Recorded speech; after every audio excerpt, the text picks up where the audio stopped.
Solving equations using multiplication or division. So if you were paying attention to the last one about adding and subtracting, we talked a lot about inverse operations.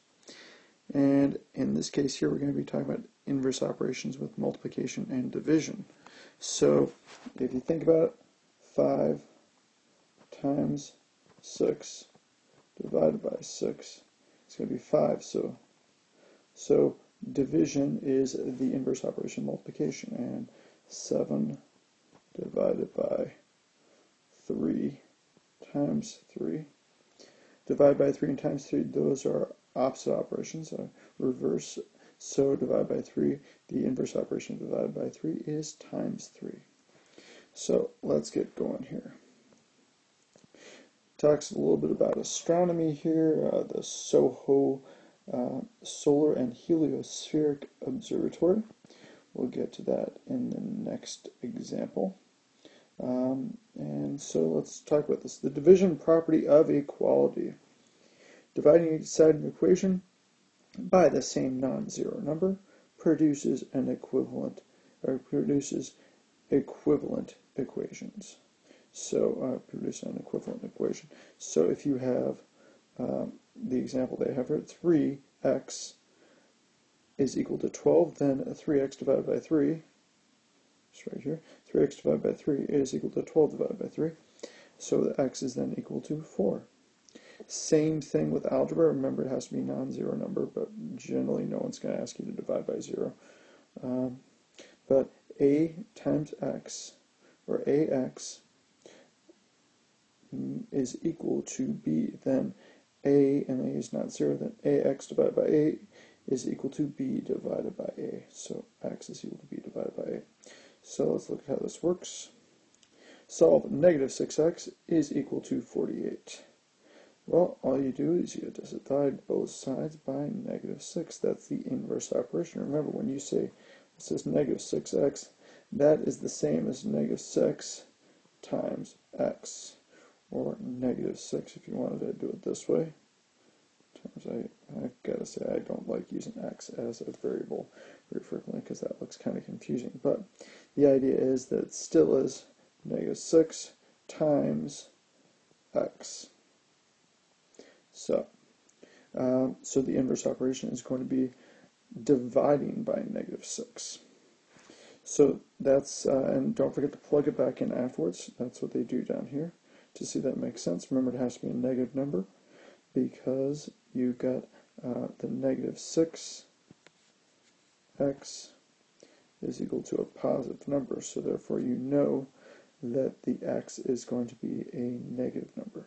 And you just do the divide by 6 and you get, well, you get what you get. And so it's 8. So it's negative 8.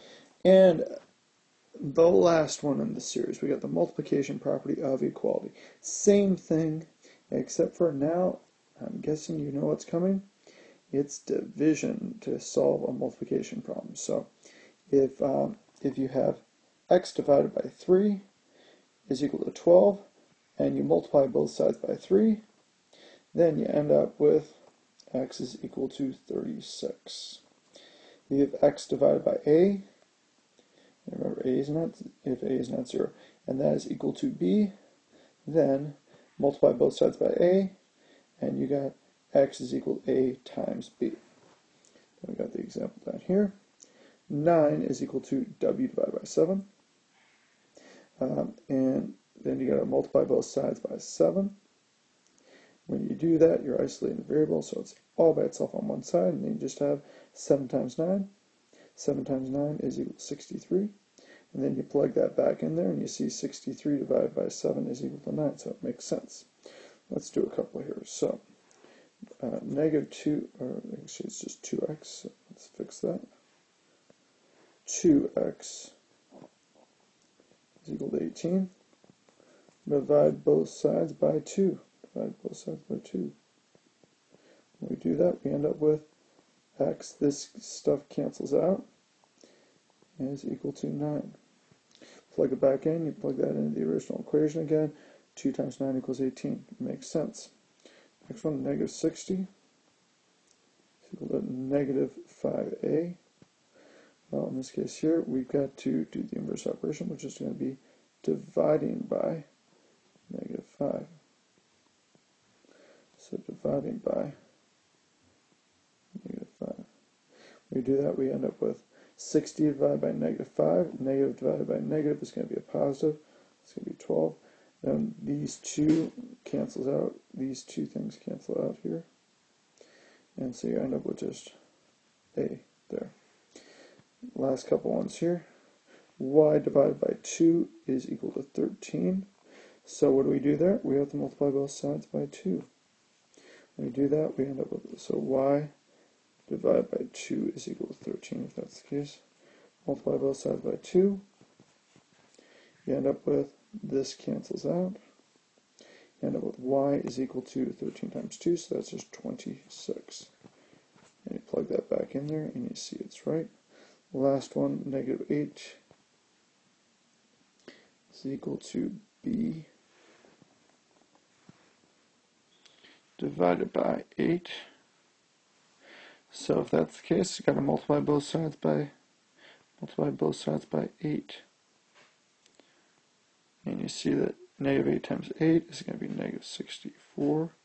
It's going to be equal to b because this and this cancel each other out. So then you plug that back in up here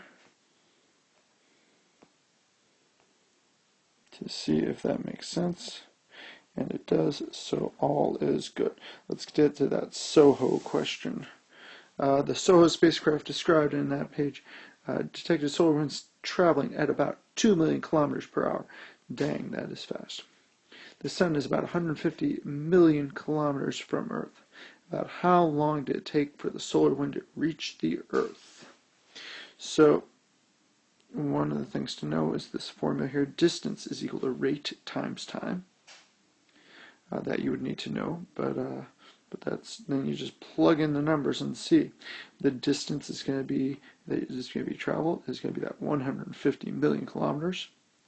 The rate that it's going is 2 million kilometers, and therefore all you do is you divide both sides by 2 million, and you get that it's going to be about 75 hours.